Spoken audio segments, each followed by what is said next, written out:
Hey everyone in the YouTube world, it's Craig from Flying Wheels. Welcome to my Flying Wheels YouTube channel. Today, we're buffing a car. I'm going to teach you how to buff a car. You'll see behind me, what is this, an 81? 82. My father's 1982 Chevy Crossfire injection Corvette, known as one of the worst Corvettes ever built, ever. I love it. He wants the car buffed. So it's 3 o'clock. He showed up at 3 o'clock. He was supposed to be here at 10 a.m. He needs it done by the end of the day. Go figure. Family favors, right? See my model right there and then my spokes model right here. Tell me about this car, bud. It's really shiny right here.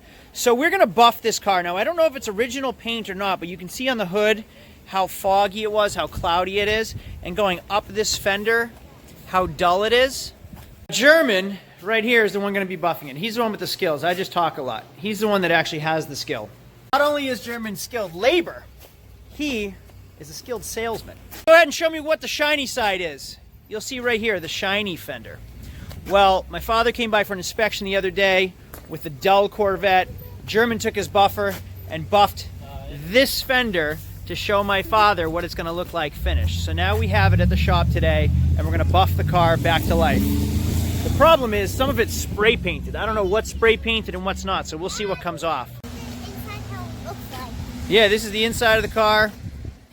How many miles are on this? 64,000. 64,000 on a 5-digit odometer, so 164,000 miles. It has a nice inside. It does have a nice inside, bud. You can see how dull everything is here, how cloudy everything is, going up the fender. And then the doors too are dull. It has a good gas plate. Oh, it does have a good gas plate too, thank you. You can see, I mean, I hope it looks as dull in the video as it does in real life. So here's the before, and I'm going to teach you the process that we use to buff the cars and bring this paint back to life.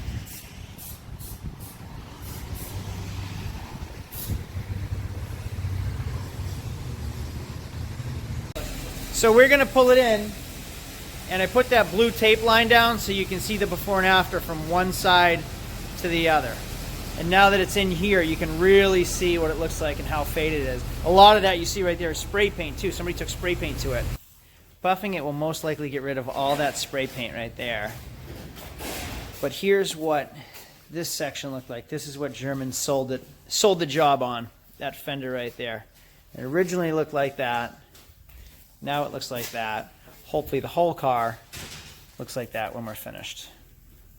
A few of the products that we use. German, can you explain the difference of what you use versus like per job? Per job. So in this particular job, we're going to be using a two-step because he wants it back fast. So we're going to do the polishing compound, turtle wax polishing compound. What'd you use to get this section? This section we used the Ultra Cut compound by McGuire's. Ultra Cut compound has like a much rougher texture to it, so it really cuts in deep. No wet sanding needed? No. Why? Because we're going to be using the wool pad, which is aggressive, so the heat's going to help me out. This with the heat on the fiberglass will help me out take the oxidation out of the paint. Okay. And why did you say you're going with the polishing compound over like an Ultra Cut or a diamond cut? This is going to basically do two-step, like a 1-2 step and one. Okay. So if you just put a couple drops, 3 drops right on there, and we're going to put it into the paint. If you just put the buffer right onto it, it's going to shoot wax everywhere. So rub it in first. Medium speed, you don't want it going as fast as it can. It'll burn right through the paint.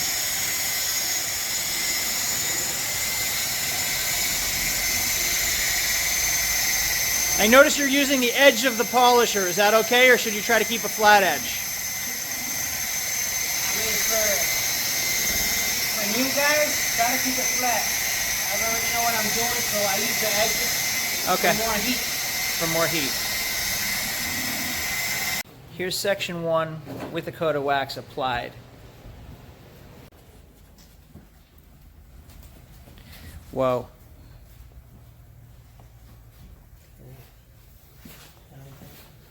Wow, that looks great.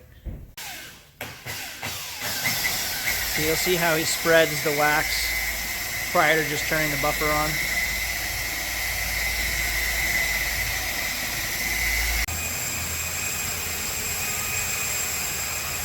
Here's what it looks like with just the polish. I noticed you put on the ultra finish polish. Why'd you do that? Because now I want the high gloss. Oh. Back. Hey, can I ask you a question? Sometimes when I buff, I notice it seems like the polish like hardens onto the paint, and then I really have to scrub hard to get it off. Do you know why it does that? Too much heat. Okay. So I like burn the wax into it or something? Yeah. Step 3 was just like a cleaner wax he sprayed on, and he's hand scrubbing everything off now.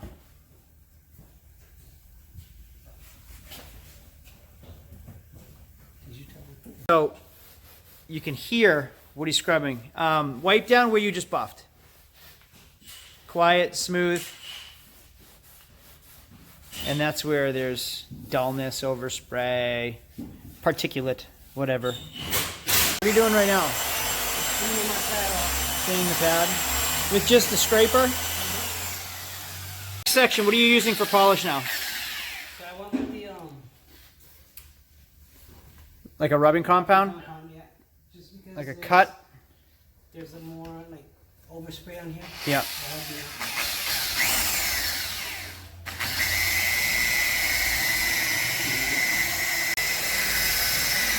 Look at that cloudy section right there. Here's the owner. And my boy. Nothing worse than having a crowd of people watch you do your job. Especially when it's the owner. Well, I'm leaving. We're going for Sherman, I noticed you just raised the speed or increased the speed. Why'd you do that? to finish pinning it and bring back the high gloss. So the higher speed finishes it off and brings back the gloss. More heat, more shine until you burn through the paint, right? So you gotta know that fine line. I don't know why he sprayed it. It's going right back to its paint. See, the original paint's coming back. And you're getting the overspray and the spray paint off. Yes. No reducer, no goof off, nothing. Just your compounds and buffing is getting the spray paint off. See that? I think he was trying to just cover the bubbles. Hey, German, what do you do about, are there edges and certain things you need to worry about when buffing? Yes, definitely on these older cars here, it's very easy to burn, especially with a roll pad. Very easy. That's how much is coming off the car. So do you have to constantly keep cleaning that pad? Definitely. So this car is newly acquired by you. It is. How? How'd you get it? I had a Fiero, an 84 Fiero, 2M4 I think they called it, that I restored and drove it for a while and then decided I wanted out. All right, how long did you try to sell it for? 3 years. So anybody that knows my Fiero video knows the pain I went through trying to sell that thing. Actually, almost every Fiero owner hates me because of that video of why I'll never buy a Fiero again. How was it trying to sell that thing? It was awful. I think every person that ever owned or wanted to own a Fiero in the history of the world called me just to talk about it.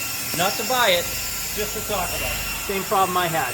Every 50-year-old, 50-something-year-old man wants a Fiero for $1,200 or just wants to chat about the one they had in 1987. Or they'll trade it for another car they wanted back in 1987. Very true. Right here. So I was lucky enough to trade the Fiero for this. Could be quite a score once it's finished. I hope so. Trying to take a shot from this angle, I think you'll really be able to see the difference as to the accomplishment German just made with that.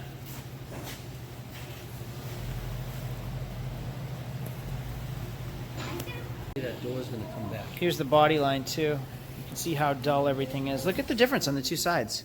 Hey Logan, you want to pull that blue tape down? Yeah. Can you reach over and grab that tape?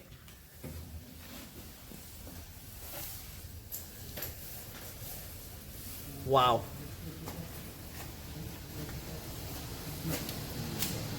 That's crazy. Very satisfying. So you really start to see it come together, and I can feel the difference from here to here. This feels like sandpaper versus a nice smooth finish. We're going to try the water test on this half-buffed Corvette. So you'll see here, half is buffed and polished, half is not. Let's see the difference. Hey, tell me what you're doing. So I'm going to just show you how how slick that side we just buffed is. First we'll go on this side and look at the drop of water. I will go on this side. See how it just goes off? This thing's on. It's gone. So you can see the difference here. Water on here just runs right off. Water on this side sits and gets trapped in all the pockets and imperfections. About an hour in, you can see the difference here. German's gone all the way down the side, and it's all coming back.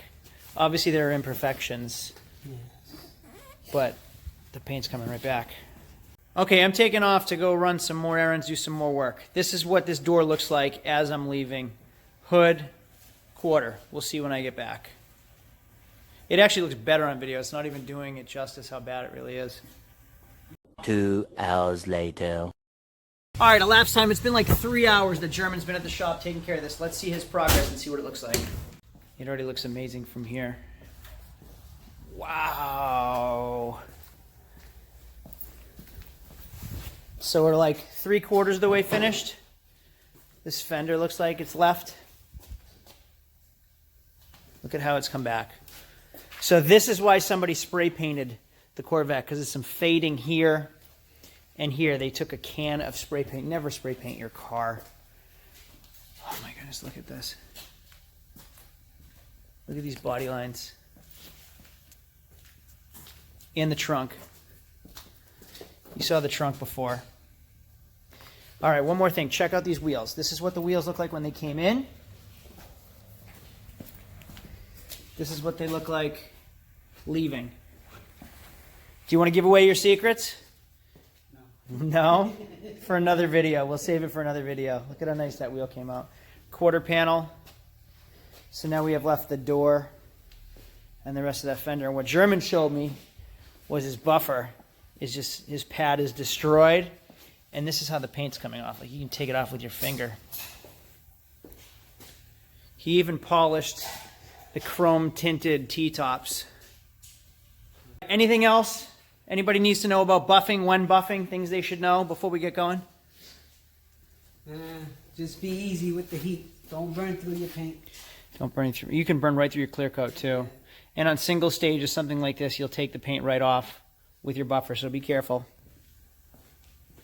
All right, everybody, that's it. That's the Corvette coming back to life. That's how to buff a car. That's how to restore a paint job. That's the skill right there, not me. But there's the car.